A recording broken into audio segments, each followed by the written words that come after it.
Political science is the study of government, politics, and power. It is a social science that uses analytical and empirical methods to understand, explain, and predict political phenomena and behaviors, and interact with other aspects of society. In conclusion, political science is supposed to benefit the people, but sometimes that is not the case. There are a lot of problems that plague the study and sometimes the government itself. A few of these problems are economic challenges, political polarization, social issues, national security, international relations, environmental challenges, and corruption. But today, we are going to be focusing on one of the most rampant problems of almost every government: corruption. Ever since time immemorial, politics has already been embedded in those societies, but those governments are ridiculed for corruption.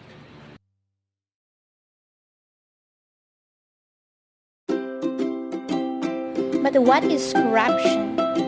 Corruption is the result of when individuals or groups that have decision-making process capabilities are tempted to use the power vested to them for the benefit of themselves and their associates instead of the public. This problem has existed throughout every government in every era, yet this was only amplified in the 21st century due to a lot of factors: lack of transparency, more gain for those who commit, weak rule of law, and power imbalances. Corruption is a pervasive problem that affects countries around the world. It can take many forms, including bribery, embezzlement, and nepotism, and it can occur at all levels of society, from local governments to international organizations. First, economic. Corruption can distort markets, discourage foreign investment, and lead to the mislocation of resources. This can result in slower economic growth and development. Next, national security. Corruption can pose a threat to national security, as it can allow for the illicit trade of weapons and other dangerous materials.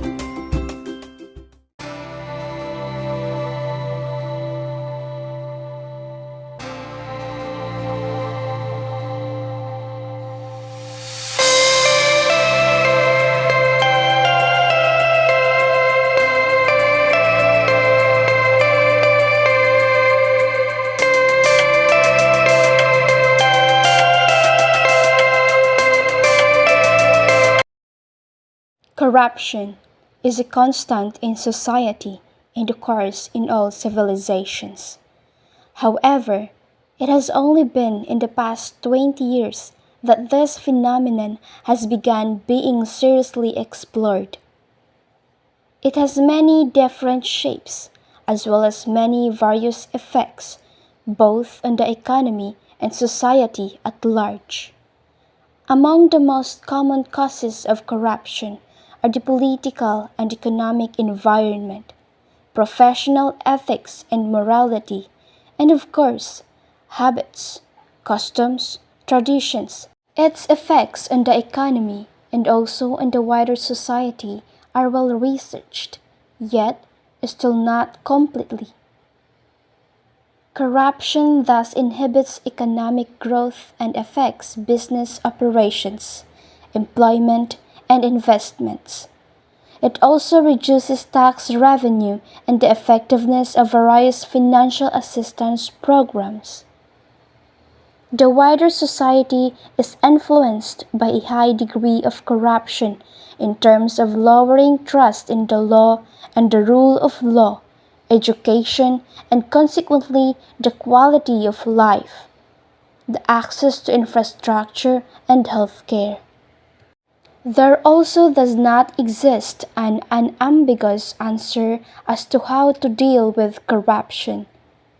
Something that works in one country or in one region will not necessarily be successful in another. This chapter tries to answer at least a few questions about corruption and its causes for it, its consequences, and how to deal with it successfully.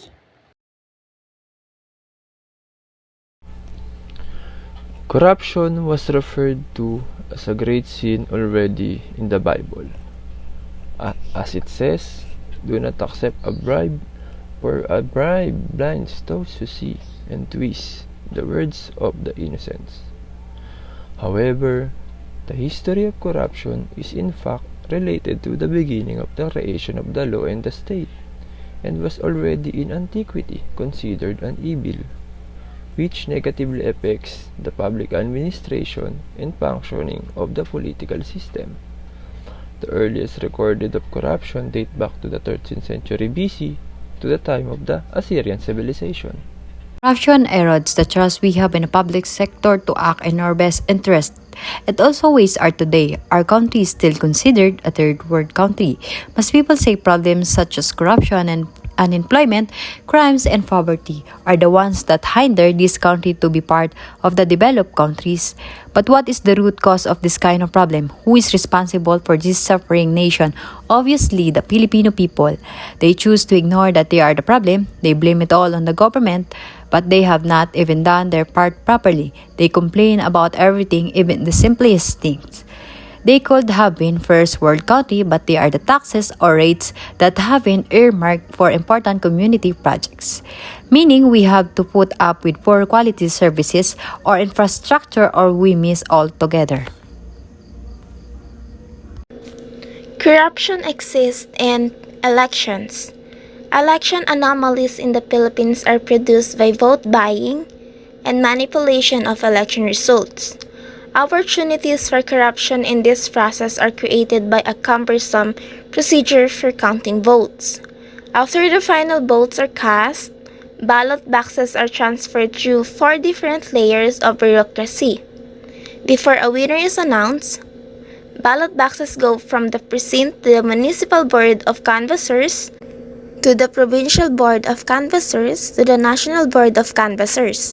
However, voters accept these wrongdoings out of fear of reprisals, lack of avenues for redress, or ignorance of their rights. Legislative perks and privileges members of Congress have a wide degree of discretion in how they use development funds. Local leaders are not consulted about how money is spent. Many development projects are consequently redundant, wasteful, and unnecessary. The members of Congress, however, are assured of their own congressional budget and the commissions that go with it. Corruption is the main threat in many countries around the world. 5. Inequality. 6. Government expenditure and services. And last is 7. Shadow economy and crime. Therefore, the causes and consequences of corruption are analyzed in various empirical studies. Since the results are quite mixed, we have summarized the findings of the central empirical literature from the last 2 decades for a comprehensive overview. The main causes for corruption are according to the studies. First, the size and structure of governments, the democracy and the political system, the quality of institutions, economic freedom or openness of economy, salaries of civil service, press freedom and judiciary, cultural determinants, percentage of women in the labor force and in parliament, colonial heritage, and last, the endowment of natural resources. Corruption has an impact on first, investment in general, foreign direct investment and capital inflows, foreign trade and aid, official growth, inequality, government expenditure and services, and last, shadow economy and crime. Now, how we address corruption. We can stop corruption through existing anti-corruption mechanisms. Corrupt practices of public officials are sometimes blamed by the public for the deterioration of their standards of living. Elected officials hate allegations of corruption leveled at them and their government. There are two existing approaches to minimizing corruption: formal and informal mechanisms. Formal mechanisms include laws, rules, regulations, and issuances promulgated by the government to prosecute, investigate, and/or prevent corrupt practices. Informal mechanisms, on the other hand, are located outside of the government. Improving governance. Some countries are in a better positions than others to deal with these challenges. Uruguay, Chile, and Costa Rica have a healthier standing as they have improved in recent decades their legal systems and institutions in order to strengthen their governance and control of corruptions. Colombia and Paraguay have also substantially improved. What can civil society do? There is no doubt that the active participations of citizens is fundamental to preventing corruption and promoting transparency. Now, with social networks and increased access to information, there is an enormous potential to strengthen integrity in the